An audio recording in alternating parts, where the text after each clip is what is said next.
Abonnez-vous et cliquez aussi sur la petite cloche de notification pour ne rien rater de nos prochaines vidéos. N'oubliez pas de partager aussi la vidéo et de la liker.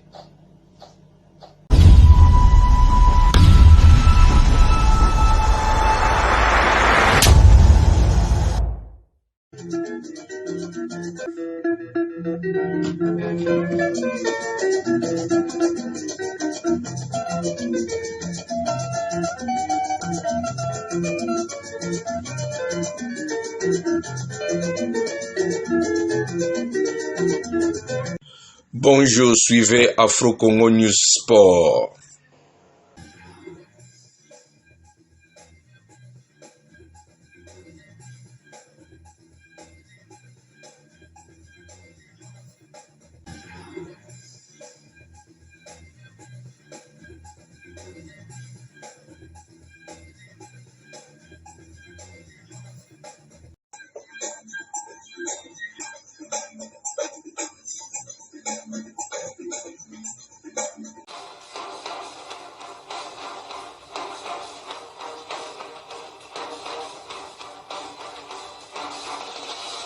Continent asiatique, ça sera soit l'Irak ou les Émirats Arabes Unis, on y reviendra.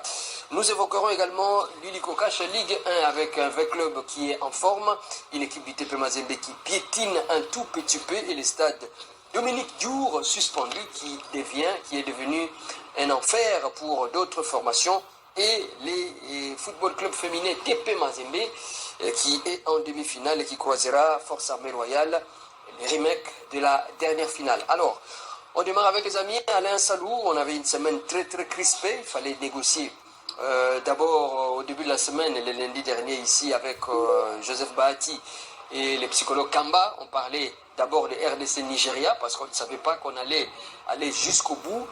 Mais en semaine, on a négocié le Cameroun avec succès, le Nigeria au bout de beaucoup de suspense.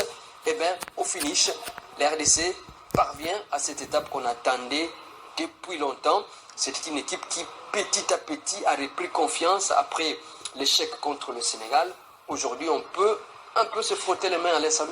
Naturellement, là, les Léopards ont fait le boulot parce que la déculottée à Kinshasa au stade de Martyrs face aux Lions de la Teranga du Sénégal avait du coup suscité une crise de confiance entre les Léopards et leurs supporters.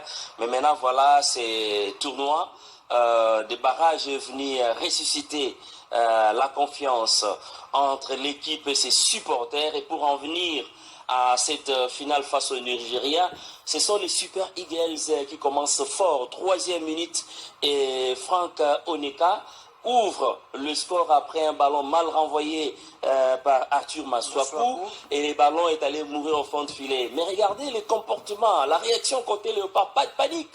Ils sont restés sereins et finalement à la 32e minute, les Léopards qui ont repris le poil de la bête ont été récompensés avec ces buts égalisateurs de Cédric Bakambu, excentré droit, qui fait un centre retrait millimétré qui trouve Meshak Elia, qui a été au départ même de l'action, conclut de manière magistrale sous les applaudissements du public venu des différentes provinces du royaume chérifien, qui de Casablanca, qui de Marrakech, qui de Tanger, sans compter la colonie sur place à Rabat. C'est comme si on jouait vraiment à Kinshasa. Ce stade a été dominé par ce public. Un but partout, on est allé à la prolongation. Les Léopards qui devraient faire à un arbitre marocain qui par moment a eu les sifflets très discutables, ont su garder les mentales. Vous avez fait allusion au coach mental Kamba qui est passé ici lundi dernier sur notre plateau. L'image qu'il a donnée était très forte, alors que là on voit Chancel Mbemba qui vient de marquer le but victorieux après un très bon travail réalisé par le portier Fayoulou qui est entré en toute fin de la partie, sachant qu'il a une spécialité: arrêter les tirs. Le boulot a été fait. Voilà, les Léopards qui retrouvent le chemin, qui peuvent continuer leur aventure, sont pratiquement à 90 minutes de la qualif pour valider leur billet à la phase finale, et ça passe par ce tournoi intercontinental.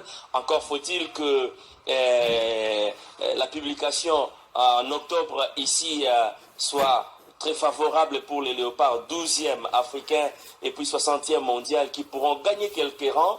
Et le meilleur classement va mettre le Léopard dans de bonnes conditions pour bénéficier d'un tirage clément, nous l'espérons. Chapeau au Léopard.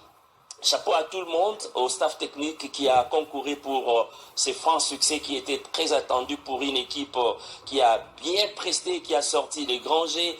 Que de talent dans la tanière des Léopards. On a toutes les raisons de pouvoir y croire. Maintenant, il faut travailler, continuer encore le boulot jusqu'à présenter une équipe très homogène et à même de redorer les blasons ternis lors du mondial 74. Nous ne sommes pas encore là, mais en tout cas, les espoirs sont permis pour le moment. Voilà, je pense que après avoir raté la qualification de manière directe contre le Sénégal, et cette étape de barrage au niveau africain a permis au staff et aux Congolais de découvrir que dans cette équipe, il y a des valeurs, il y a également de faiblesses, mais il y a aussi beaucoup de force qu'on a remarqué, beaucoup de qualité.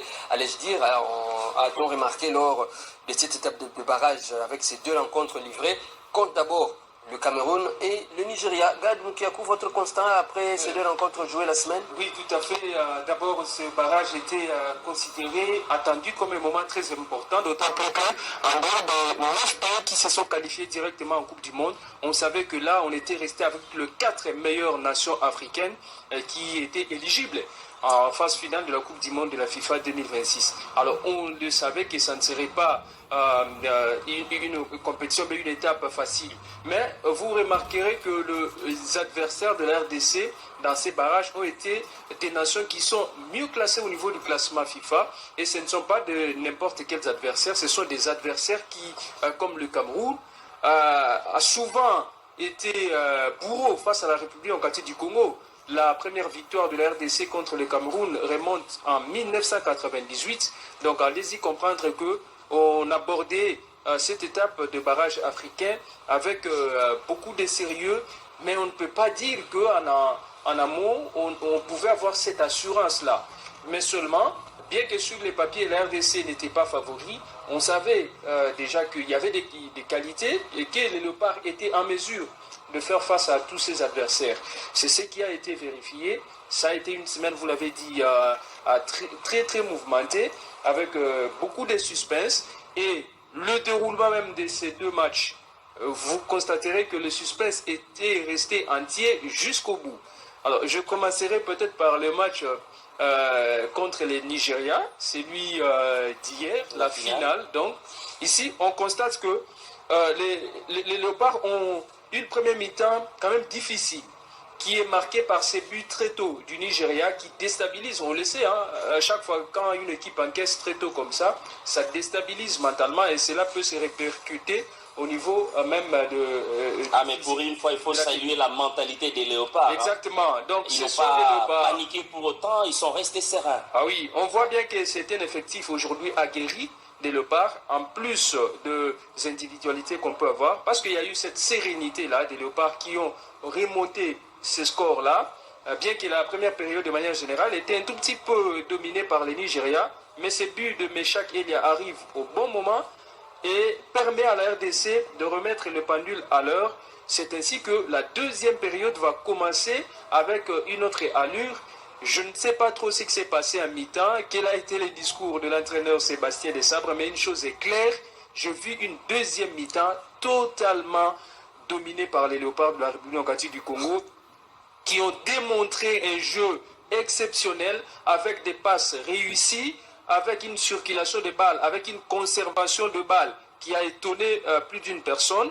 Et à un moment, je voyais même l'équipe du Nigeria inoffensive. Je me demandais même si celle-ci était encore en mesure de marquer des buts. Donc pratiquement, c'est comme si les Nigérians avaient compris qu'il fallait attendre peut-être la séance des tirs au but par rapport à cette domination des Léopards qui a finalement payé plus tard lors de la séance des tirs au but. Mais là, également dans la séance des tirs au but, parlons-en, j'ai constaté que le jeune Noah Sadiki a montré le chemin. On ne s'attendait pas que ce soit lui qui réussit le premier tir, mais il l'a fait. Il fallait de la puissance, je crois qu'il avait compris, face à ce gardien, cette gabarit du gardien nigérien. Stanley. Voilà, Stanley c'est lui. C'est un gardien qui a l'habitude de sortir aussi des tirs au but comme ça. Et il a compris Noah Sadiki avec de la puissance, il s'est appuyé sur sa frappe et il a réussi son premier tir. Je crois que ça a été important pour débloquer un tout petit peu le mental au niveau des Léopards. Et la suite, tout le monde la connaît. Je crois que même si l'entraîneur Shell du Nigeria parle de fétiche et tout ça, je crois que les Léopards ont été dans leur grand jour. Le temps réglementaire prouve qu'ils ont été au-dessus. Et je crois que c'est ce qui s'est démontré aussi, c'est ce qui a été démontré lors de cette séance de tir au but. Info fouillant dans la mesure où aussi Eric Schell pense que les Léopards ont dû recourir au fétiche. Je pense que pour un professionnel, il est un mauvais perdant. Dans la mesure où il n'a qu'à observer le comportement des supporters nigériens derrière le but. Ils étaient tout le temps en train de procéder au jet de projectiles. Qu'à cela ne tienne, sur le terrain, techniquement, tactiquement, physiquement aussi, mentalement, vous sentez que c'était des Léopards mieux lotis devant les Super Eagles qui ont laissé leur plume à Rabat au Maroc. Donc c'est une victoire méritée des Léopards qui n'est pas volée. Ils ont fait une démonstration de force sur le terrain. La preuve c'est que la deuxième période, les Léopards ont dominé littéralement leur sujet. Sur papier, avant match, les Super Eagles partaient avec les faveurs de pronostics. Mais regardez la réalité sur le terrain. Les Léopards ont supplanté leurs adversaires, les Super Eagles, au point qu'aujourd'hui, c'est tout le monde qui est unanime que ce sont les hommes de Sébastien Desambre qui sont montés en puissance, qui ont fait une démonstration de force, qui ont mérité leur victoire compartiment par compartiment. Au cours de ces matchs, on a eu même à découvrir des talents, à l'image notamment des Sipenga. Vous avez des garçons Balikoucha qui ont montré du caractère, du talent à revendre. Donc c'est une tanière de Léopards bien garnie, bien riche. Et franchement, Sébastien Sabre a à faire le choix du roi devant tous ses talents à sa portée. Mais Alain, s'il vous plaît, c'est ma première... Bon, je sais pas, un entraîneur, pour revenir sur cet aspect, bon, il peut peut-être critiquer l'arbitrage, mais parler de fétiche, c'est pas vérifiable. C'est ma première fois de voir un entraîneur revenir sur ces faits. Alors, vous l'avez évoqué également, Alain Salou, par rapport à ces talents constatés côté Léopard. Moi, je pense qu'il fallait également... Bon, c'est vrai, les Congolais s'attendaient à voir les Léopards se qualifier directement au sortir de la phase de poule, mais cette étape a permis également, pourquoi pas au staff, même pourquoi pas aux Congolais, de voir que dans cette équipe, il y a du talent. Vous avez évoqué le nom de quelques joueurs ici qui n'ont pas eu peut-être cette chance de démontrer leur talent pendant la première étape de la course à la qualification. Et ça y est, ils l'ont démontré lors de cette étape. Exactement. Je crois que ces barrages, finalement, aura été un mal nécessaire. Voilà. Comme ça, parce qu'aujourd'hui, c'est le monde entier qui a vu ce niveau que la République démocratique du Congo a atteint. Peut-être que une certaine opinion pouvait peut-être douter de capacité des Léopards, surtout après cette élimination qui a été en grande partie, on va dire, causée par le Sénégal après cette défaite ici au Stade des Martyrs contre le Sénégal. Il y en a qui avaient peut-être douté du niveau des Léopards, mais ici on vient de se rendre compte que effectivement cette équipe des Léopards avait un peu changé au niveau de ce qu'ils pouvaient, ces Léopards, de ce qu'ils pouvaient proposer. Et je crois que désormais, ces barrages on confère à la République démocratique du Congo une certaine notoriété qui devient incontestable. Et donc, ça a été l'occasion justement de voir d'autres joueurs. On rappelle quand même qu'il y a eu 3 joueurs qui ont été convoqués pour la première fois, seulement pour ces barrages de la Coupe du Monde de la FIFA. Et ce qui est bien, c'est de voir que à chaque fois qu'il y a des joueurs qui s'ajoutent, on le sent aussi sur le terrain qu'il y a des améliorations. Il y a des améliorations et ils amènent leur expertise, ils amènent quelque chose de nouveau. Et finalement, on se retrouve avec une équipe de la République démocratique du Congo qui a un effectif qui, dans son entièreté, est composé des éléments sur lesquels on peut compter. Et du coup, on a une profondeur de banc qui fait que cette équipe nationale devient aujourd'hui très riche. Et vous allez remarquer peut-être lors de la prochaine Coupe d'Afrique des Nations de football qui va commencer décembre jusqu'au mois de janvier, les yeux de tous ceux qui misent sur le pronostic, tout ça, regarderont la RDC d'une autre manière. Mais naturellement, d'autant plus que les Léopards ont laissé une forte impression lors de ce barrage contre le Cameroun et le Nigeria. Avant match, vous allez vous rappeler les pronostics avant match. C'est tous les médias, c'est toutes les rédactions du monde entier qui pointaient pour favoris les Super Eagles et les Lions Indomptables du Cameroun, en battant de manière logique et méritée les Lions Indomptables qui ont été domptés et dévorés par des léopards, les Super Eagles qui ont été déplumés par des léopards. Du coup, ça force du respect, ça montre que c'est une équipe qui a un côté imprévisible. Et ce côté imprévisible, c'est justement les talents incommensurables dans la tanière avec de jeunes gens pétris des talents. Vous voyez le travail que Sipra a réalisé au niveau de l'attaque dans la zone de finition. Que d'inspiration, que de créativité, que de précision chirurgicale dans ces centres. Vous allez vous rappeler même de ces buts qui est arrivé assassin lors du match contre les Lions Indomptables de Chancel Mbemba, les capitaines. C'est sur un centre millimétré, c'est comme s'il déposait. Quelle complicité, quelle précision, quel talent. Et on revient encore lors du match contre le Nigeria en finale, mais on découvre qu'à l'absence de Yohan Wissa, qui est d'aucuns pointé les grands absents pour le match contre le Nigeria ou encore le Cameroun, mais on se rend compte qu'il y a du talent côté congolais. C'est ça en fait la richesse de notre équipe. Vous avez des garçons comme Chancel Mbemba qui peuvent vous créer les surnombres, un défenseur qui peut venir à la rescousse jusqu'à donner la victoire à l'équipe. Donc on se dit, toutes ces ressources doivent être bien utilisées à bon escient. C'est pas le moment de tomber dans l'euphorie. Nous avons encore des paris à réaliser, des challenges, notamment avec la CAN qui pointe à l'horizon. Je reste quand même avec une petite inquiétude. Ici, on voit, c'est l'Alliance, hein, c'est sous les rues. Alors, je vois l'absence de Yohan Wissa qui j'ai pu le sentir dans ces matchs, notamment contre le Nigeria, où Chipenga, vous l'avez dit, Alain Salou, a fait beaucoup de centres, mais il m'a semblé qu'il a un buteur, un finisseur. Bon, je sais que le Nigeria a eu une défense très solide parce que c'est resté pratiquement le dernier rempart de cette équipe. C'était la défense. Il fallait donc tout faire pour empêcher. Il a fini par abdiquer. Ouais.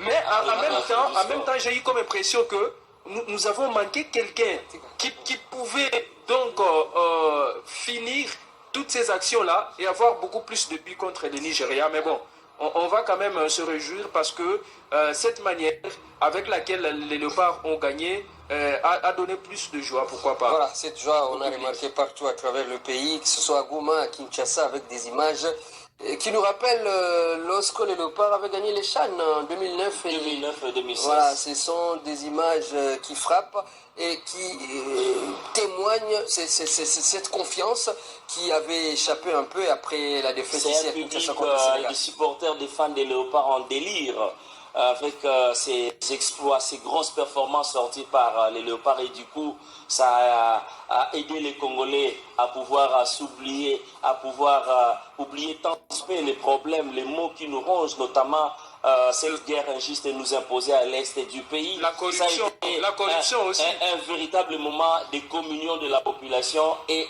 des moments pareils, c'est important pour une nation de pouvoir communier et pouvoir oublier tant soit peu, et du coup ça fait le plaisir, ça fait la joie, et puis on s'est dit quelque part comme nation nous sommes aussi forts, et ça nous permet de pouvoir oublier, pouvoir nous transcender, oublier tant soit peu nos problèmes pour pouvoir privilégier l'unité nationale. Vous savez, ça a été le cas aussi au niveau des différentes structures de soutien des Léopards. Elles se sont liées pour dire l'union nationale de soutien aux Léopards autour de notre 11 national. Voilà, ça porte le fruit. Ça veut dire que, comme les Anglais disent, together is one, l'union fait la force. Les Belges les disent. Si les Congolais peuvent arriver à se transcender, je crois que les défis qui sont devant nous peuvent être soulevés, relevés avec autant des potentialités que nous avons. Alors, on va prendre, après ces images qui viennent de défiler devant nous, on va aller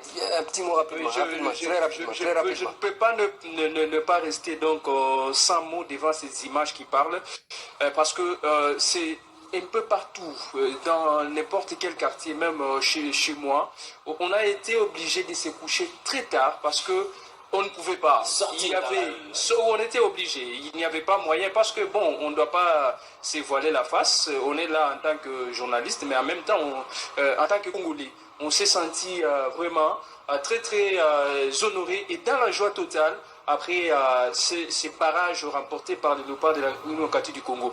Mais lorsque Alain Salou évoque les mots qui rongent les pays, ça me fait penser à la corruption, ça me fait penser en même temps à la manière dont on gère les fonds du pays.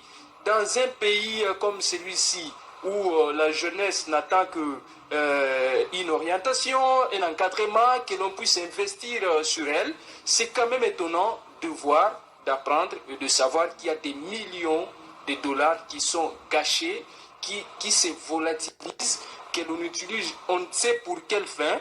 C'est quand même dommage. Je crois qu'il faut tout faire pour que l'on essaye d'améliorer certaines choses. Allez, on va suivre Sébastien Desabre lors de la conférence de presse d'après-match, toujours serein. Il réfléchit également sur la suite. Et suivons-les. Je pense qu'on a fait un meilleur match depuis quelques temps. C'est vrai que les conditions de jeu s'y prêtent, puisque on a joué sur une belle pelouse. Il faut aussi féliciter le Nigeria. Ça ne s'est pas joué à grand chose et on aurait pu ne pas se qualifier également au tir au but. Mais voilà, je pense que sur l'ensemble du match quand même, on méritait la victoire. On était proche de la qualif en groupe, on avait reculé de quelques mètres et là on a repris les mètres qui nous manquaient. Maintenant il reste au mois de mars encore des échéances dans cette Coupe du Monde. Croyez-moi, les garçons méritent à 1000% de continuer l'aventure. C'est deux matchs complètement différents. Les deux nous ont posé des problèmes. Le Cameroun avec un système atypique et puis également le Nigeria avec une sorte de losange à l'intérieur où Lockman et puis Chamizé revenaient beaucoup à l'intérieur. Ils ont changé pas mal de systèmes au cours du match. Nous, on est resté dans le même système en changeant simplement les phases de pressing. Mais non, les deux, vous savez, ça se joue à pas grand-chose. Ce qu'il faut noter, c'est que mon équipe est au niveau du Nigeria et du Cameroun. C'est ça qu'on retient après ce stage. On va maintenant voir ce qui viendra peut-être après. On va parler également de Sébastien Desabre. La suite, ce sera au mois de mars prochain. Il y aura la CAN que nous allons traverser fin décembre, début janvier. Et la suite de barrage, c'est au mois de mars. Il y a déjà certaines formations qui sont qualifiées, connues, notamment bien sûr la RDC. Il y a la Nouvelle-Calédonie. Il y a la Bolivie. On attendra. Il y a une équipe qui sortira de la confrontation Irak, Émirats Arabes Unis. Alain Salou. On n'est pas encore au bout du tunnel. Oui, d'ici 19, 20, 21 du mois en cours, la CAF va publier son classement FIFA du mois d'octobre, dont les résultats dépendront des performances des uns et des autres. Il y a des équipes qui seront en contre-performance. On se réalise que côté Léopard, avant de clôturer les éliminatoires dans notre groupe B avec le Sénégal, les Léopards ont gagné les 2 dernières rencontres. Ce qui a fait qu'ils ont pu améliorer leurs résultats. Et puis, le tournoi des barrages, les Léopards l'emportent. Face à quel adversaire? C'est pratiquement des cadors sur le continent. Le Nigeria est 41e mondial et dans le top 10 sur le continent. Le Cameroun, qui est pratiquement 54e mondial, et également dans les top 10 devant la République démocratique du Congo. Et ce sont ces adversaires que les Léopards ont dû battre. Et ça fait partie des critères de classement, niveau de la compétition, qualité des adversaires vont certainement faire gagner quelques rangs pour les Léopards pour hériter d'un tirage clément devant tous ces adversaires et avec aussi l'opportunité de ne jouer qu'un seul match pour valider le billet, ce qui serait une très bonne chose. Dans l'intervalle, il y a la CAN. Ça sera l'occasion aussi pour ces jeunes talents que nous avons découverts de pouvoir se performer, s'intégrer davantage et se moudre dans le groupe pour renforcer la cohésion, l'homogénéité. J'arrive fort que déjà pour la CAN, qui serait aussi un tremplin pour la préparation de ces tournois, ça va guérir davantage les Léopards. Ça sera au mois de mars. En attendant, il y a la CAN. Des équipes qui sont déjà connues, probablement qui joueront cette prochaine étape: Bolivie, Nouvelle-Calédonie, soit l'Irak ou encore les Émirats Arabes Unis. Bon, oui, la CAN a une grande compétition qui a constitué à un moment pour l'équipe nationale de la RDC de consolider encore des acquis, on va dire, à ces niveaux qu'on a atteint aujourd'hui, même si ça reste une grande compétition. Là, il y a aussi des enjeux. On sait qu'on va encore retrouver le Sénégal dans le groupe de la RDC.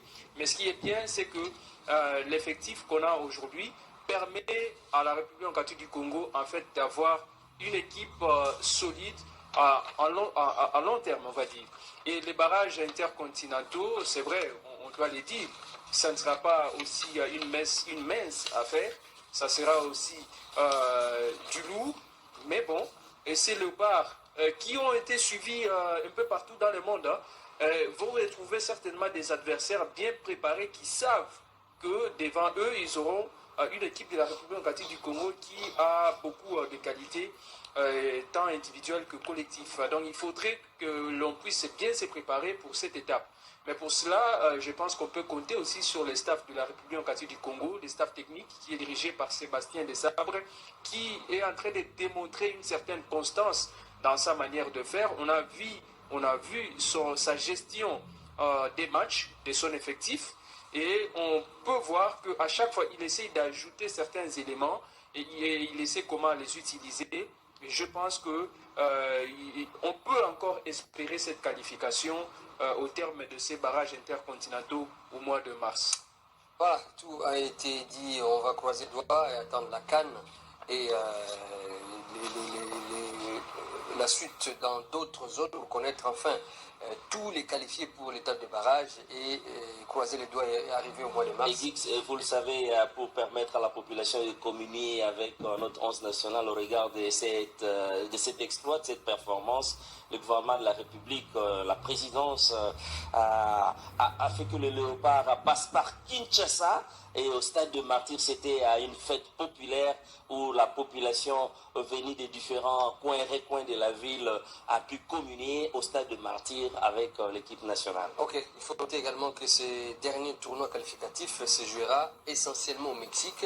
Il y a deux villes qui seront retenues sur place, donc ce sera au Mexique où les Léopards joueront pour ces tournois qualificatifs. Dernière étape pour espérer aller à la Coupe du Monde. Alors, on va revenir au pays pour parler de l'Hélico Cash Ligue 1, le championnat national avec la poursuite du marathon. Il y a eu des rencontres livrées ces week-ends, notamment sur l'étendue du territoire national, notamment hier à Lubumbashi, où l'équipe à Kinshasa, où justement, commençons par Lubumbashi, il y a eu un 0-0 entre le TP Mazembe et la formation de New Sogère, et bien ça commence un peu à piétiner dans le camp du TP Mazembe avec Lamine Diaye qui a eu du mal à sortir du stade de TP Mazembe. D'autres résultats, notamment à Kinshasa, la victoire de V-Club sur Bukavu Dawa 2-0. On reviendra aussi avec les amis sur ce que l'on peut commencer bon, ça c'est une interprétation de la presse où le stade Dominique Dour devient un peu un enfer. Alors il y a eu des sanctions qui sont tombées. CS Manika Saint-Éloi Lupopo le 30 octobre dernier, il y a eu des incidents sur place. Blessing AS Malolé le 10 novembre dernier, également des incidents. Et la goutte qui a fait déborder les choses, AS Simba TP Mazembe le 11 novembre dernier, les incidents.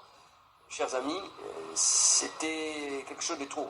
Bon, c'était quelque chose de trop. Ça fait 3 matchs cette saison seulement qui ont été émaillés par ces incidents. On voit ici des supporters qui se comportent très mal, qui ont vandalisé, qui ont proféré de menaces contre les acteurs sur le terrain, que ce soit les joueurs, tout comme les officiels. Alors ça, c'est intolérable parce que l'organisateur ne pouvait pas fermer les yeux devant de tels comportements. Voilà pourquoi on a sanctionné. On voit ces images, c'est quand même grave. On a dû donc sanctionner ces supporters. Ce sont des supporters qui sont sanctionnés, on peut le dire comme ça, parce qu'ils ne pourront plus. Ils n'ont plus. Voilà, il y a eu déjà un premier match hier qui s'est joué sur place à Ouigo entre l'équipe de Manika qui jouait sur place à Kolwezi. Donc c'est pour faire comprendre aux supporters que quand ils se comportent mal, ils vont manquer le spectacle et ne pourront plus aller vivre ce genre de match dans le stade Dominique Diour. Donc c'est très mauvais, alors qu'on sait qu'il y a 3 équipes sur place qui prennent part à ce championnat de la Ligue nationale de football en première division. Et toutes ces équipes que ce soit Manika, Blessing ou encore l'AS Simba, ne pourront plus, en tout cas jusqu'à nouvel ordre, jouer leur match à domicile et appuyés par leur public dans ces stades. Donc il faut vraiment que ça cesse. On parlait il n'y a pas longtemps du stade à Lubumbashi, en fait des incidents à Lubumbashi, mais voilà maintenant que Kolosi emboîte le pas, c'est un très mauvais exemple. Je crois qu'on doit arrêter ça et que ces sanctions-là puissent dissuader complètement ces supporters à se comporter de cette manière. Juste un raisonnement pour dissuader ces supporters du stade Dominique Dure qui ont fait de ces stades un enfer pour des équipes qui se déplacent pour se produire dans leur antre de Dominique Dure. Mais je me dis, ces supporters, ils oublient sans prétendre faire l'apologie de la violence, qu'ils sont en train de créer une forme d'animosité et ce sont leurs joueurs qui vont les payer en déplacement. Voilà pourquoi l'organisateur a anticipé pour frapper fort, empêcher à ces mêmes supporters les prochains matchs de leur club qui va se jouer à huis clos. Parce que sans fair play, il n'y a pas la beauté du football, il n'y a pas la beauté du sport. Écoutez, et quand on est supporter, on se comporte comme ça. Qu'est-ce qu'on attend quand ça sera votre tour qui allait évoluer en déplacement? C'est tout sauf une image louable du football. C'est mal vendre l'image de football. Voilà pourquoi l'organisateur a toutes les raisons de taper fort du poing sur la table pour décourager ces comportements. Mais ça n'est de trop. 3 matchs de suite émaillés de violences. Et là, ça doit interpeller aussi les services de sécurité. Ça doit interpeller les organisateurs, les stadiers au stade, l'organisation autour de la sécurité qui a fait preuve d'une certaine impuissance pour contenir le public. Ça doit interpeller aussi les sectionnaires, c'est-à-dire des structures d'encadrement des supporters. Ça doit interpeller aussi les responsables des clubs parce que tous ces actes de vandalisme reviennent au premier chef des dirigeants des clubs qui doivent nous montrer qu'ils ont une certaine capacité d'encadrer la masse. Et ça, c'est mal vendre l'image de notre football. Je crois que l'organisateur, pour ça, il ne doit pas tergiverser, il doit frapper fort, dissuader. En tout cas, s'il y a les cas de récidive, si au besoin, en tout cas, il faut suspendre et disqualifier l'équipe. Moi, je pense qu'il n'y a pas de raison de pouvoir hésiter un seul instant. Parce que là, vous êtes en train d'exposer la vie, non seulement des joueurs, mais aussi des supporters des clubs visiteurs qui arrivent sains et saufs et qui doivent rentrer blessés, amputés de membres. Certains peuvent même en mourir, ce qui n'est pas correct. Et plus loin encore, regardez l'intervention disproportionnée et assez exagérée des forces de l'ordre, en l'occurrence de la police, en recourant au gaz lacrymogène. Mais on pouvait bien intervenir autrement. Et c'est pourquoi nous plaidons pour une police professionnelle qui doit venir au stade. Ce n'est pas donné à tout le monde pour avoir des armes, en fait, que dis-je, des armes et tout ce qui est comme matériel dissuasif. Il faudrait que la personne soit préparée au risque d'en abuser, au risque et péril même de la vie des supporters, parce que ça, c'est pas de bonnes images pour notre football. Nous devons vraiment les décourager et interpeller au premier rang les organisateurs, les services des sécurités, la police notamment, appelée à travailler de manière professionnelle. Voilà, je pense que l'année dernière, il y a eu également des sanctions pareilles ici à Kinshasa, au stade Tata Raphaël. Je pense que avec le Bédarien Clémenté, un peu ma main que ma mémoire, qui continue encore à se répéter, malheureusement. Qui ont été frappés. Et malheureusement, il y a eu aussi de tels cas. Lorsque le club a perdu contre l'équipe des Aigles du Congo, je pense que la Ligue nationale de football, pour son honneur et la crédibilité du championnat, doit veiller là où il y a des incidents. Il faudra faire des enquêtes et s'il faut aller jusqu'au bout, sanctionner, il faudra établir des responsabilités. Sanctionner. Alors, on va laisser les incidents pour parler autre chose sur terrain. C'est l'équipe du TP Mazembe qui piétine un tout petit peu après la défaite contre le FC Saint-Éloi Lupopo. Ça traîne à décoller. Hier, il y a eu ce match nul contre New Sogère et la mine a eu du mal à sortir du stade TP Mazembe avec le Kinshasa. Et pour parler du Corbeau de Mazembe, voilà, ça végète. Ce n'est plus cette équipe de Mazembe qui vous faisait des recrutements de qualité pour en venir au goutte d'eau qui a débordé les vases. Mais le public a pris à partie l'entraîneur Lamine Diaye qui a eu un argument de taille. Il dit j'ai défie quiconque qui pense que le problème de Mazembe c'est moi Lamine Diaye. Donc c'est dire que s'il faut comparer des années passées 5-6 ans, Mazembe avant d'aborder la saison, c'est cette équipe qui était en train de nous séduire par son recrutement XXL. Mais ça n'a pas été le cas cette année. Vous devez comprendre que le football marche de pair avec l'argent. Moins le budget il est colossal, moins vous allez avoir des joueurs des réputations internationales pour vous porter au firmament. Donc les supporters aussi doivent se faire violence pour comprendre cette réalité-là. Mazembe n'a plus ce budget d'attente pour un résultat, une performance escomptée. Jouer un match, c'est de l'argent. Organiser un match de football, c'est de l'argent. Payer les salaires des gens, c'est de l'argent. Mais quand le budget est revu à la baisse, mais n'attendez pas que la performance aille crescendo. C'est tout à fait normal que ça aille dans le sens contraire. Il faudrait que les analyses à ce niveau-là soient bien faites pour que les uns et les autres mettent la main à la pâte pour relancer cette formation de Corbeau de Mazembe plutôt que de chercher des boucs émissaires sans prendre à un entraîneur qui est loin d'endosser à 30, ne serait-ce qu'à 20% cette contre-performance de l'équipe à l'entame de la saison. Ouais, et cette réaction un peu brutale de supporters du tout-puissant Mazembe peut s'expliquer par le fait que Mazembe a perdu son match contre le 13e classé sur le 16 équipes qui composent ces groupes. La lanterne rose. Voilà, alors que jusqu'ici les Corbeaux sont classés, si je ne me trompe pas, à la 6e place. Même nombre de matchs joués que le premier qui est l'AS Maloulé. Donc vous voyez que c'est des choses qui n'arrivent pas souvent. Mais après, s'il faut chercher à comprendre, à creuser ce qui se passe au sein de cette équipe, je crois que l'on doit bien comprendre que Mazembe, pratiquement au niveau de l'administration de Mazembe, ou bien au niveau du staff technique, ce sont le même nom qui ont, il y a de cela quelques années, sont allés plus loin avec Mazembe. Donc c'est ce qui signifie que on doit identifier les problèmes. Alors, il y a à quel niveau? C'est clair. Nous savons que les équipes en République démocratique du Congo n'ont pas de sponsors, n'ont pas d'autres sources.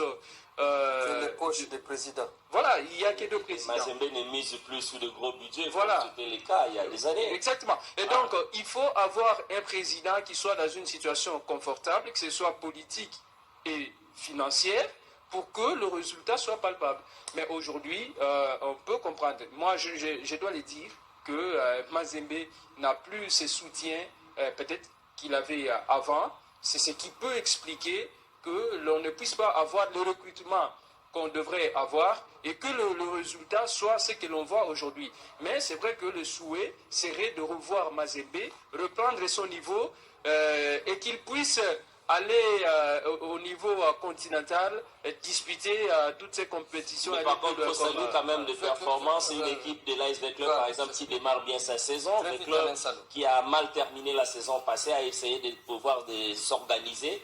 Et les résultats est en train d'accompagner. Donc, il faut dire que dans la vie des clubs, il y a les hauts et les bas. Aujourd'hui, c'est Mazembe qui traverse une zone de turbulence et il faudrait que les uns et les autres puissent examiner à tête froide le vrai problème pour donner une thérapeutie appropriée. Et pendant ce temps, le club est en train de sortir petit à petit, ce qui est à saluer aussi, parce que le tout va concourir pour la performance de notre football. Ce n'est pas un miracle, c'est une organisation. On a éradiqué un peu les écueils au sein de l'équipe et voilà. Le club commence maintenant à retrouver, à redorer ses blasons. Salut. C'est paradoxal parce qu'au niveau des clubs, finalement, on a comme impression que le problème n'est pas, dans un premier temps, n'est pas un problème de moyens. Parce que vous ne me direz pas que la direction qui était là n'avait pas mis les moyens en jeu. Je suis en train d'analyser ce qui se passe au sein de clubs. Je comprends qu'il y a eu une prise de conscience et surtout une mobilisation à l'interne qui a fait que club puisse aujourd'hui retrouver cette forme qu'on est en train de voir aujourd'hui. Un seul match perdu contre le champion en titre, les Aigles du Congo, et on voit de résultats positifs et on voit le public de club qui est revenu au stade, donc c'est quand même bien.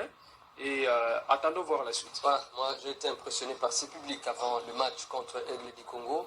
C'est Moscou qui revient petit à petit, mais je ne dis pas que les analyses que nous faisons ici, les choses resteront ainsi. On n'est qu'au début du championnat. Nous souhaitons que les équipes donnent le meilleur et on verra ce que ça donnera dans la suite de ces championnats. Alors on va revenir également sur d'autres nouvelles, notamment sur le continent toujours avec la coupe, la Ligue des champions de football chez les dames. C'est le TP Mazembe, le football club féminin TP Mazembe qui est en demi-finale. Nous aurons AS Phare, football club féminin TP Mazembe le mardi prochain, première demi-finale. Et la seconde demi-finale opposera la SEC Mimosa, la Côte d'Ivoire, AS Massar de l'Égypte, GAD, Mazembe qui a mal commencé une première journée avec une défaite, ensuite 2 succès et pour l'instant presque au bout du tunnel. Oui, c'est Mazembe qui est en train de défendre son titre remporté lors de la dernière édition. A eu un adversaire de taille dès le début. La première journée, c'était le 9 novembre. C'était ASEC Mimosa de la Côte d'Ivoire. Un match très disputé. C'est vers la fin de la rencontre finalement que Ouedraogo a marqué ses buts pour l'équipe d'ASEC Mimosa. Ça a été dur pour Mazembe, mais qui a su se relever parce que de la deuxième journée contre l'équipe de Gaborone United de la Tanzanie, Mazembe l'a emporté sur un score écrasant de 3-0 avant donc de venir remporter le match de la troisième et dernière journée en groupe B contre Queens de la Tanzanie par 4-1. Remarquez que Mazembe a gagné ces 2 matchs avec un écart de 3 buts. C'est quand même impressionnant. Et l'équipe arrive en demi-finale. Et cette affiche de demi-finale, c'est pratiquement le remake de la finale de la dernière édition. Donc c'est pour dire que ça sera un match très difficile. On ne peut pas en avance connaître l'adversaire, mais quelle que soit l'issue, je pense que Mazembe est en train de bien représenter la République démocratique du Congo. Et si ça chancelle chez les messieurs pour parler de Mazembe, les dames au moins sont en train de bien se comporter. En fait, les ratés à l'entame de la compétition, c'est à mettre en compte aussi de l'absence du championnat chez nous. Vous savez, tout se passe en amateur au jour d'aujourd'hui dans nos différents championnats. Ce qui fait que parfois, quand la saison est lancée en Afrique, au plan national, au plan local, il n'y a pas de compétition. Et c'est des réalités qui mettent en contre-performance, qui retardent l'éclosion, qui ralentissent la performance face aux adversaires aguerris qui bénéficient des championnats professionnels et nationaux, à l'occurrence des clubs du nord du continent. Le football club féminin TP Mazembe qui poursuit sa route donc sur cette course à la reconquête de la couronne gagnée lors de la dernière édition. Donc je rappelle ces affiches le mardi 18 novembre, AS Phare, football club féminin TP Mazembe de Lubumbashi, et dans l'autre demi-finale, ASEC Mimosa qui avait terminé premier dans le groupe où se trouvait le TP Mazembe. Mazembe a terminé deuxième. La SEC jouera une grosse pointure également à AS Massar, l'équipe de l'Égypte, pays hôte qui reçoit bien évidemment cette compétition dans le groupe de TP Mazembe. JKT Queens qui a terminé troisième avec 2 points et Gaborone United 1 point sont quasi éliminés. Dans l'autre groupe, l'équipe de l'US Femmes Bamako et à 15 de Agosto ont été éliminés pour le compte du groupe A. Alors Alain, on va terminer avec un mot du basketball. Il y a des nouvelles? Oui, tout à fait. Il s'agit donc de date FIBA, des fenêtres du 22 au 30. Ça sera l'occasion pour la Fédération de basketball du Congo d'organiser un stage de préparation à Auxerre en France. À l'occasion, le sélectionneur national, le technicien français Michel Perrin va suivre de jeunes joueurs qu'il pourra convoquer en février prochain lors de la deuxième fenêtre. Vous le savez, les Léopards qui ont pris part à l'Afro-Basketball sont qualifiés pour les éliminatoires à la Coupe du Monde. C'est comme ça se passe en football avec les délires de la population que nous sommes en train de vivre. Seul bémol, en tout cas, les dossiers financiers financiers traînent encore bloqués au niveau du ministère des Finances. On a besoin de moyens pour mettre à la disposition de notre 5 nationales afin de peaufiner leur préparation. Je crois que le ministre des Finances qui nous suit, mais Maître Didier Boudimbou, le ministre des Sports, doivent apporter des solutions en toute urgence pour un traitement équitable de nos différentes équipes nationales. Nous saluons la grosse prouesse réalisée par les Léopards Football, c'est parce qu'il y a l'accompagnement du gouvernement, c'est parce qu'il y a le financement.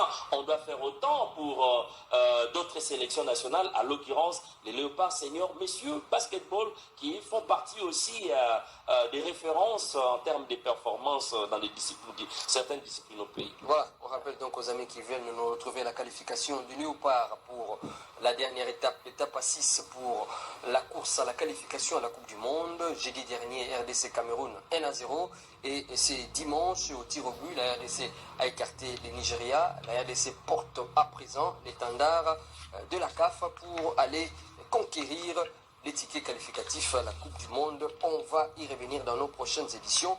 Et c'est mardi déjà à Esfar, c'est que le Football Club féminin TP Mazembe en demi-finale de la Ligue des Champions de la Confédération africaine de football côté dames. Merci à tous, merci à Alain Saloué et Gad Moukiakou, merci également à tous les amis de la technique qui nous ont permis d'arriver chez vous. Bonne suite de programme sur votre radio et télévision.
Nous sommes contents parce qu'on est en train de réaliser quelque chose qui s'est passé il y a peut-être 51 ans.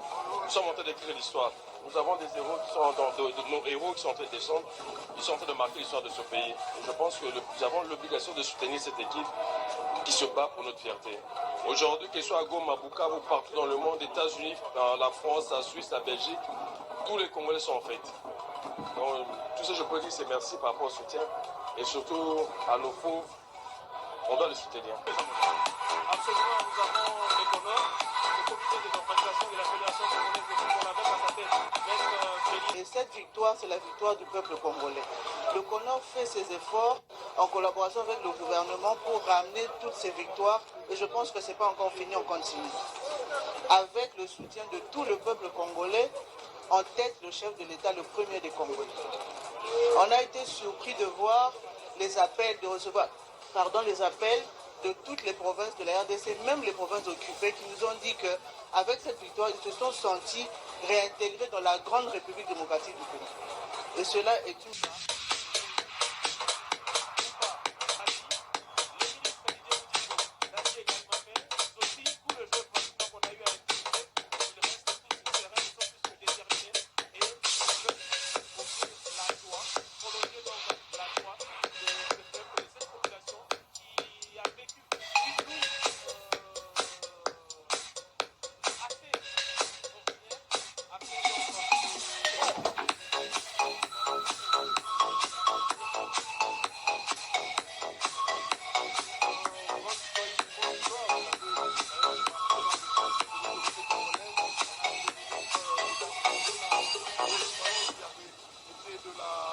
Vous avez suivi le message à la population. Voilà comment on a fait. La société des groupes de Nova. C'est très beau ça, c'est très beau. Voilà. Et toute la population, tout le tamac de l'aéroport international de Tigre et dans l'IS.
Abonnez-vous et cliquez aussi sur la petite cloche de notification pour ne rien rater de nos prochaines vidéos.